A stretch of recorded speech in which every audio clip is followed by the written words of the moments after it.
Regional Committee. Sejam bem-vindos a esse webinário do Comitê Latino-Americano e do Norte-Americano. Initiate the webinar yet.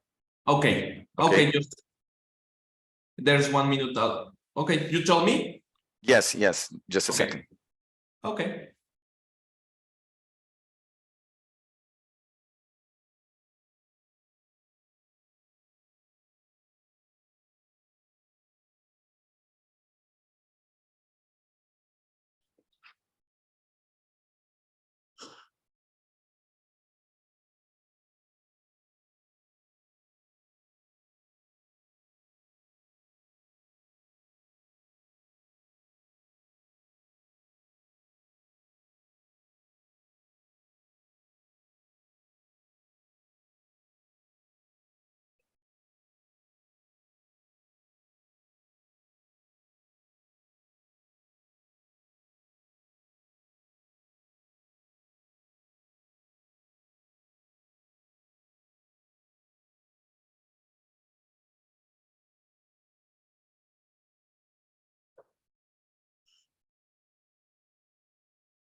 Hi everybody, thank you for joining us.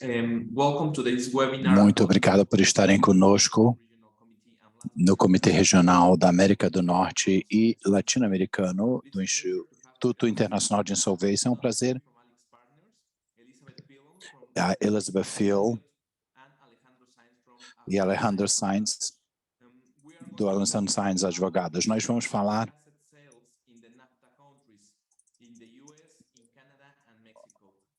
nos Estados Unidos, Canadá e México.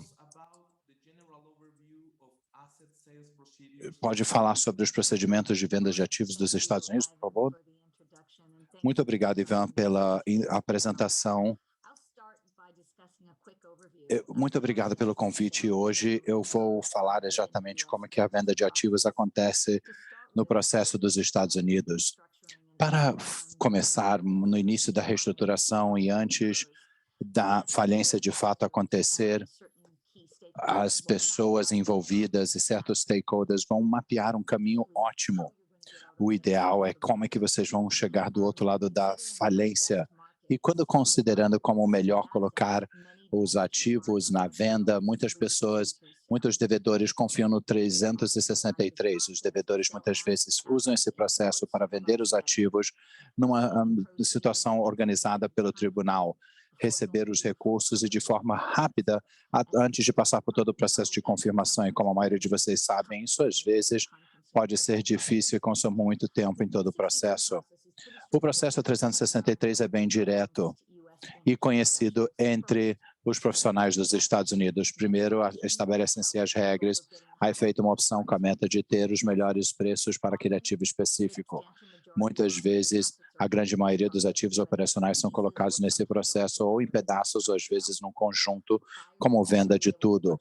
Normalmente, os compradores podem comprar os ativos que quiserem, deixando de lado ativos não-chave, não valiosos, e também definir quais são as responsabilidades que eles querem supor, apesar de que a maioria deixa a maioria das responsabilidades. Isso é um dos benefícios de vender os ativos. Obviamente, a aprovação final das vendas, as pessoas que participam vão ter os ativos livres e desimpedidos. Falando com profissionais de falências que são experientes, é muito importante, as pessoas vão estar numa estrutura de due diligence, sabendo os procedimentos de antemão para que possam ter certeza que está em conformidade com os procedimentos que o tribunal estabeleceu. Os devedores vão ser exigidos a apresentar que essa melhor oferta não é acelerada ou favorecendo certas partes. Os credores sem garantias participam e vão desafiar os cronogramas, o custo, os desembolsos, como parte da sua função para ter a melhor retorno para os seus interessados. O uso dessa venda de 363 pode ser feito de forma pré-organizada, pré-estabelecida ou numa falência não planejada. No entanto, em cada circunstância, o juiz que for responsável vai ter a determinação final se isso é permissível ou não. Todos os envolvidos têm a oportunidade de se opor a vários momentos da venda. Os tribunais, às vezes, sabem que permitir as vendas 363 nas empresas sendo vendidas, à medida que tenta-se fazer isso, a tentativa não é reduzir o processo de conformação e outros processos associados. Muitas vendas são a liquidação dos devedores, deixando mínimos ativos e responsabilidades para os ativos. Muitos devedores hoje usam a estratégia chamada toggle plan.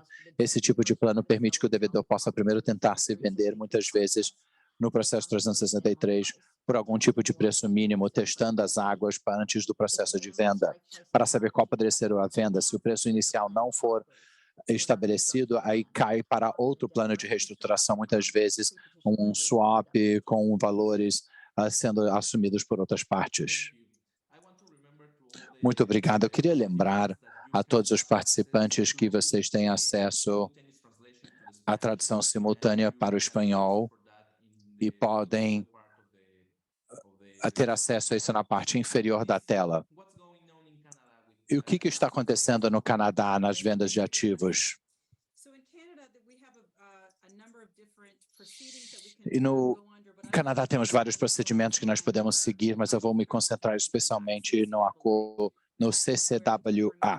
Aí é onde o devedor continua tendo a posse, simplesmente ao Chapter 11 nos Estados Unidos, e essa é a melhor forma de descrever as duas opções primárias, onde vemos a mudança do controle ou a venda de ativos com a reestruturação. Pode acontecer uma de duas formas, de forma histórica, um acordo planejado ou uma venda dos ativos. A outra forma, o Reverse Vesting Order, que nós vamos falar posteriormente na apresentação, mas o Plan of Arrangement comparado com o Sales Vesting Order. Em ambos casos, o Plan of Arrangement, o devedor fica com a posse e tem a capacidade de fazer a reestruturação operacional, ter certas passivos, etc., para que possa limpar o processo na empresa e aí implementar um plano que vai ter um patrocinador, alguém entrando, às vezes o devedor, para fazer uma mudança de controle acima da empresa, mas a empresa por si só fica no local, a pessoa continua, os ativos continuam em gestão, que isso é algo que às vezes é um meio termo, uma mudança do controle acima. Isso envolve um plano, isso envolve classificar seus vários credores, às vezes com garantia, sem garantia, e qualquer processo de reestruturação para a limpeza da empresa irá então criar e resultar em vários bolsos de credores que vão precisar fazer parte do processo, ter direito de votar no processo, e aí também esse plano vai para os tribunais para serem aprovados. Então há um mecanismo, há uma solicitação, pode ser algo difícil para passar por esse processo. É importante, às vezes, manter o plano e fazer uma mudança para o controle do plano, se vocês tiverem leis, licenças que vocês desejam preservar certos ativos para ficar fora da empresa e transferir. E as pessoas vão ver como forma de fazer uma mudança. A segunda forma são as de vendas de preocupação. Há uma liquidação, não é uma liquidação, é tentar vender a parte da empresa como uma preocupação. Mas isso é uma venda de ativos. Então, o comprador, ele pode decidir quais ativos quer ter e quais passivos não quer supor e manter isso como parte dessa transação. E aí isso é feito por meio de uma aprovação e um acordo de vesting. Então, o processo de vendas vão ser feito e vamos falar sobre como fazemos esse processo de venda no Canadá, mas isso vai para uma nova entidade, um novo comprador que transfere esses ativos fora do devedor existente para uma nova entidade. Isso não envolve classificação de credores, não envolve nenhum tipo de votação, mas envolve uma aprovação do tribunal do processo e do acordo final. E aí o vesting order, que é para garantir que o comprador compra isso livre de impedimentos.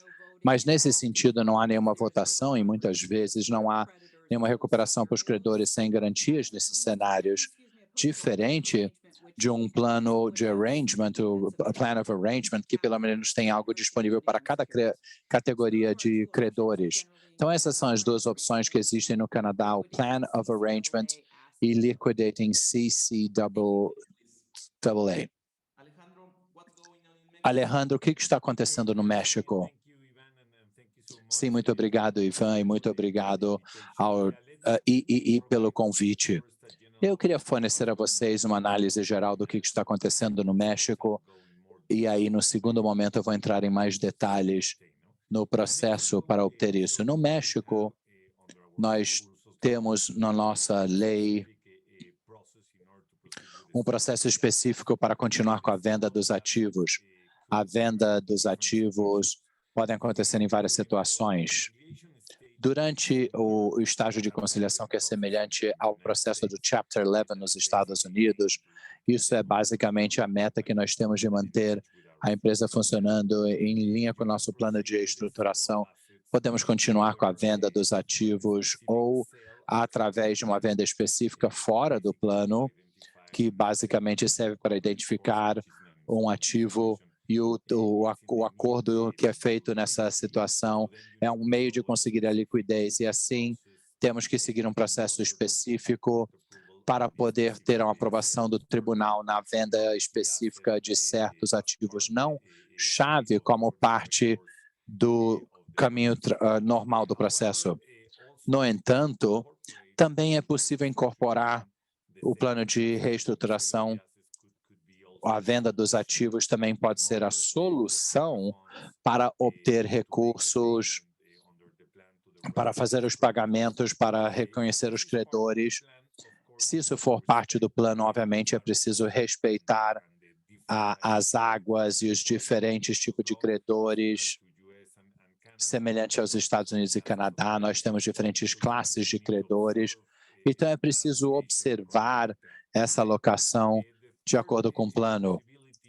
A terceira possibilidade tem a ver também, é semelhante também ao Chapter 7, o Chapter 7 nos Estados Unidos. Nesse estágio de liquidação, conforme nós veremos no próximo bloco deste webinário, é preciso seguir diferentes procedimentos, basicamente porque nesse estágio de liquidação é possível agora também chegar a um plano de liquidação ou também apenas para aquele que está recebendo para seguir um processo bastante rígido, dependendo dos tipos de ativos, se for uma visualização geral dos ativos, ou se isso for em pedaços, ou até mesmo se o liquidante está autorizando o recebedor a ter exceções ou ficar fora de um processo público para fazer as vendas de certos ativos, para preservar o valor do ativo. Caso contrário, corre-se o risco de perder o valor desse ativo, caso aguarde uma situação pública. Essa é basicamente a situação no México. No México, isso é permitido, obviamente, mas esse pacote é uma visão geral de um sistema de implementação que já foi pré-autorizado, seria necessário para aprovar o plano. Eu vou, então, parar por aqui para poder explicar em mais detalhes os processos de procedimento que precisam ser seguidos em cada um dos diferentes cenários. Muito obrigado, Alejandro. Uma outra pergunta que eu ouvi dos Estados Unidos e do Canadá é que existem comitês que precisam aprovar as vendas. No México acontece dessa forma? Não. No México, por exemplo, nós não temos um comitê de credores sem garantias. Basicamente, a autorização precisa ser feita pelo juiz com autorização anterior, dependendo no estágio do conciliador que está feito na nossa fase ou com liquidador. mas nós não temos esses. Obviamente, se os credores, a certa maioria dos credores forem interventores, que é possível que alguém que supervisiona as atividades do conciliador, aí nesse caso específico, é preciso receber a opinião desse terceiro interventor, mas apenas a opinião, tá? Com relação a essa venda, obviamente isso pode ser algo que pode ser feito. No Canadá, nós não temos um comitê de credores quirografários, né, ou sem garantias. Nós temos um papel de um oficial dos tribunais, que eu sei que não tem no Chapter 11, que é um monitor. Então, no processo CCWA, nós temos um monitor, uma pessoa, um administrador que é nomeado, regula desde o início do processo e normalmente são chamados como os ouvidos e voz do tribunal, podem ajudar todos os interessados e a empresa, mas também ajudam a dar orientação e falar com os tribunais. Então, eles vão falar sobre todo esse processo que é muito importante no CCW, da AAA, suas recomendações são necessárias e observadas pelos tribunais. Eu sei que os tribunais no Canadá, nos Estados Unidos, também se acostumaram com os monitores e veem eles como pessoas muito úteis no processo. Então, apesar de não ter um UCC ou esse tipo de comitê, do qual se precisa aprovação, é preciso ter a recomendação do monitor, ou é preciso ter a recomendação do monitor. Isso é uma outra pessoa que está envolvida com o processo, que é uma parte muito importante. Eu só queria fazer um comentário rapidamente. Não é necessário ter a aprovação para a venda de ativos, tá? Do CC, é necessário ter a aprovação do juiz. Isso torna as coisas muito mais fáceis se todos concordarem, se eles também acham que é uma coisa que aumenta e agrega valor. No entanto, dependendo de onde estão e de onde estão os valores e como é que vocês estão tentando orientar o processo, vocês podem ou não, à medida que navegarem, por isso vão ter coisas que o comitê concorda e não concorda, mas para vender um ativo, isso é algo que não é necessário. A aprovação do juiz é que é necessário. Essa é a minha próxima pergunta, que o monitor, que eu entendo desse tipo de participação, é uma autoridade governamental ou é uma pessoa que vai se envolver no processo, que é a participação das funções nesse processo? Não é, o monitor não é uma entidade governamental, é um FTI, seria o consultor financeiro que vocês estão acostumados em outros processos. Então, não são nomeados pelo governo, são nomeados pelo governo como parte dessa ordem inicial. Então, é algo separado, é totalmente diferente. E o tribunal, obviamente, é muito importante em todo esse processo, supervisionado pelo tribunal, e precisam estar aprovando o processo de vendas e os resultados finais, ou se for algo que é necessário sancionar isso. Então, obviamente, é uma participação muito importante que existe. Lisa, você quer agregar algo? Alejandro? Sim, rapidamente no que a Lisa estava dizendo, e eu acho que é muito importante também falar sobre o que está acontecendo no México.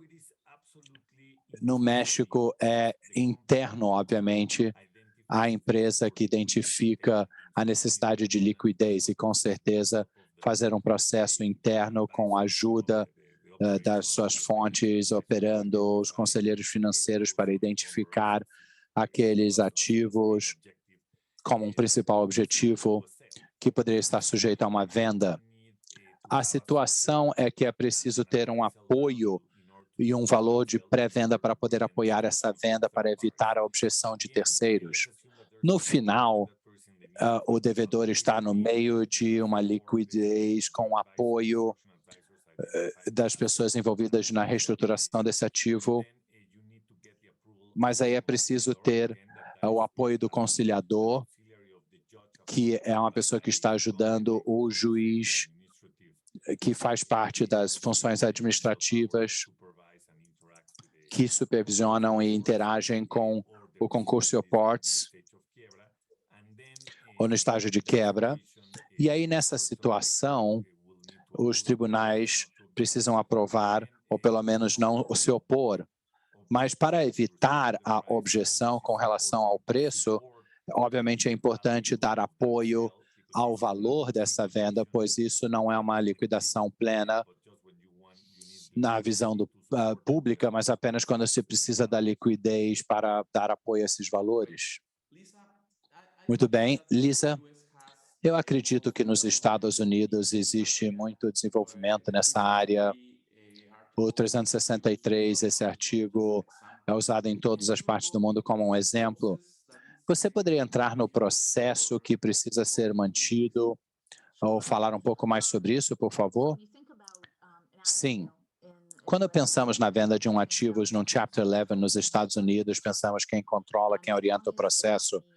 E desde que a empresa continua a ser devedor com posse, é o devedor que apoia o processo, que apoia as necessidades do Alejandro, como foi dito, de conselheiros para ter certeza de que o tempo para ter os maiores investimentos, ter um processo limpo, um processo robusto e assim a avaliação. Então, basicamente, o que acaba acontecendo é que você prepara o que se chama os processos iniciais, são protocolados com os tribunais, você fala qual é o processo para todos, inclusive esse processo é o que nós temos de todos esses processos. Isso deixa de fora o passo a passo e os requisitos, o timeline dos eventos, como é que pode ser uma pessoa descrevendo como é que essa opção funciona. E, mais uma vez, a ideia é ter os melhores valores para os ativos. Se não passar por esse processo, é algo que acontece mais no final do processo, é quando você faz a liquidação do trust, né? Após a empresa fazer a fusão da falência, as partes reorganizáveis são colocadas no núcleo e esses ativos são normalmente pequenos, não são ligados à parte organizada do negócio e também os passivos não resolvidos. Esse é um outro mecanismo para encontrar uma forma de vender os ativos de uma forma bem limpa. Podem ser, às vezes, questões pequenas. E isso é uma coisa que muitas vezes as pessoas pensam de forma reorganizada, não era parte dessa estratégia. E nesse caso, basicamente, essa é uma pessoa que entra após a confirmação da principal falência e são responsáveis por ver o resto dos ativos, dos passivos, etc. Você pode nos dar uma pequena ideia de como funciona o processo? Sim, podemos lidar com isso de duas formas. Nós já temos empréstimo dos nossos amigos nos Estados Unidos, o conceito do 363, e muitas vezes nós vemos isso onde é uma base mais formal, temos um processo de venda, isso aprovado de antemão, você tem uma pessoa que vai ser o preço de base para esse acordo e pessoas que queiram entrar e participar, precisa pelo menos ser tão bom quanto aquele preço, e aí você vai basicamente uma opção, um leilão esperando que isso aumente o preço para todos. Então, esse é o processo normal do 363. Nós também podemos fazer isso como coisas diretas. Então, se você não tem tempo para isso, se vocês não acham que vai ter alguém participando dessa forma, e se os tipos de ativos que você tem para venda, para ter o preço máximo, você pode ir para o mercado, você pode falar, já 60 dias eu abro uma sala de dados e daqui a 60 dias há a melhor oferta. Então, não há nenhuma opção que está sendo contemplado no menor nível. Então, isso são duas formas, duas estruturas e nós podemos fazer isso uma vez que o procedimento abre e como é que o processo é formalmente conduzido e aprovado e conduzido. Existem formas em que começamos pelo menos antes dessa atividade começar. Seja lá quem foi que vocês estão monitorando, como é que vocês estão sendo ajudados nesse processo, pois eles vão ter que fazer relatórios disso, então vocês podem começar o seu processo de antemão, seguir o mercado, identificar as opções antes do período e aí começar o processo. Então, existem uma de duas formas. No nosso mundo, quando o processo é rei. Então, se o processo rodar, o monitor aprova, você vai aos tribunais. Eu acho que essa expressão, que a opção que o tribunal tem passos. Se nós vamos ao tribunal com uma oferta que foi identificada como a principal transação, o valor mais alto, é esse que nós vamos ir e buscar aprovação. Os tribunais geralmente não aceitam alguém dizendo eu vou colocar $1 a mais para superar esse valor. O processo é rei, nós temos um conceito de quem fez oferta, alguém que fez uma opção de oferta, muitas vezes não vão ter nem possibilidade de tentar criticar ou tentar superar. Então, o processo é o que orienta as transações finais. Eu não sei sobre outras jurisdições, se elas permitem esse tipo de opção contínua quando você chega aos tribunais um pouco mais do que os nossos tribunais no Canadá deixariam. Essa é a primeira vez que eu ouvi algo assim, com esse tipo de dinâmica. É estranho. Alejandro, você pode fazer um comentário sobre o processo do México, por favor? Eu vou dividir isso, pois é muito diferente naquilo que é feito na reestruturação, fase de conciliação, para a liquidação dessa fase. A conciliação é algo bem direto. Basicamente, a empresa e a reestruturação chegam no conciliador e apresentam todos os preços, todas as justificativas, racional, na necessidade de vender esses ativos não-chave, pois não é possível fazer a venda dos ativos da empresa, a não ser que isso seja parte do plano. Então, você, por exemplo, tem uma empresa de fabricante e tem imobiliário, esse é o tipo de ativo que você vai ter como foco para liquidez. Aí o conciliador vai apresentar um pedido perante o tribunal, basicamente apoiando e sustentando o seu favor em favor dessa venda. Aí o juiz pode aprovar, pode se opor, ou basicamente pode ser que, com base na opinião do conciliador, estou autorizando ou não me opondo a isso. Com certeza, isso é algo que está sujeito a fazer parte de pessoas que estão nessas áreas, dizendo que os valores que são necessários, que isso é algo que é para ser implementado entre as partes para tirar desse valor. Com relação a um estágio de liquidação, que não é um devedor com posse, é uma pessoa semelhante e seguida, é preciso ter regras muito semelhantes com relação à nossa lei de concursos para poder continuar com essas vendas. E se há uma urgência para vender um ativo que poderia, de outra forma, perder valor, poderiam fazer isso e apresentar uma justificativa depois, mas caso contrário, podem fazer isso diretamente em unidades, em porções. Normalmente é preciso seguir uma opção pública muito rígida, com regras muito de como participar, a forma de como fazer isso. E também, após 6 meses que a empresa é o devedor no estágio de liquidação, qualquer terceiro também pode apresentar de forma separada uma oferta para comprar parte dos ativos, um pedaço dos ativos, e aí estão livres para apresentar quaisquer valores que eles consideram. Então, isso basicamente é a situação, mas, mais uma vez, são regras muito específicas que precisam ser seguidas, especialmente nessa estágio de liquidação, que é uma grande responsabilidade que existe por parte do liquidador ou de quem está recebendo. Opa, muito obrigado. Para não tornar isso uma competição perguntando qual é melhor ou não, mas quais são as semelhanças que vocês veem nesses processos?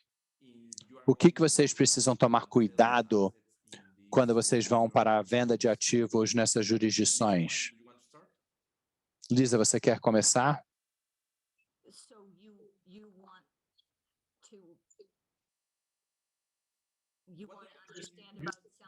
Você quer entender sobre a venda de ativos estrangeiros no Chapter 11 nos Estados Unidos? Eu sou o México, quero passar por um processo de venda. O que eu tenho que me preocupar? Opa, desculpa, eu não tinha entendido a sua pergunta. Bom, cada vez mais estamos vendo o Chapter 11 para empresas estrangeiras como um mecanismo ou para reorganizar, ou em muitos casos para vender ativos. Então, o processo é muito semelhante, com várias nuances. Então, sempre temos que ter certeza que vocês têm advogados locais. Então, se vocês estão no Chapter 11 nos Estados Unidos, mas quando fala-se de venda de ativos em outros países, é preciso ter certeza disso de forma igual, que vocês estão rodando esses processos. E nós temos o Highlander Science. Nós queremos alguém do seu lado que está fazendo o lado local, entendendo o que precisa acontecer, especialmente o que precisa acontecer para ter certeza que os avisos, que vocês não estão ficando de lado com qualquer uma das leis locais. E dependendo de como vocês estão, pode ser dramaticamente diferente. Se as pessoas estão envolvidas ou não. Não tendo certeza que nós temos um processo com uma pessoa como a Liz do seu lado, para ter certeza que os protocolos estão feitos do ponto de vista do Canadá e dos Estados Unidos. Temos planos coordenados, coisas muito importantes para ter certeza que vocês têm uma análise direta, correta. Nós temos todas as pessoas interessadas e concordando no processo, mas o principal processo que nós temos é para ter certeza que nós temos uma boa representação. Liz, eu concordo com tudo isso. Eu acho que também é uma questão de coordenação. É preciso ter certeza se você está rodando um processo em ambas as jurisdições, sendo a pessoa primária, isso pode não ser a situação onde a pessoa está. Se nós achamos que há um processo, quais são os tipos de ativos que vocês estão tentando vender? São mais fáceis de vender em uma jurisdição ou outra? Há um pouco de um planejamento criativo que precisa existir antes de determinar, senão, caso contrário, as pessoas vão para os seus cantos e vão começar com os processos aqui. Há um pouco de coordenação, aprendendo o que a outra jurisdição tem para oferecer. E se há algum problema que vocês não querem enfrentar, ou se é preciso estruturar todo o processo no entorno deles. O que vocês de verdade estão vendendo às outras jurisdições? Conseguem vender a subsidiária sem pensar os ativos? Pois aí sim, talvez seja mais fácil lidar com isso no topo. Esse tipo de coisa, podemos pensar em muitas empresas holding que ficam operando entidades em outras partes, e talvez é possível manter as vendas no nível da holding.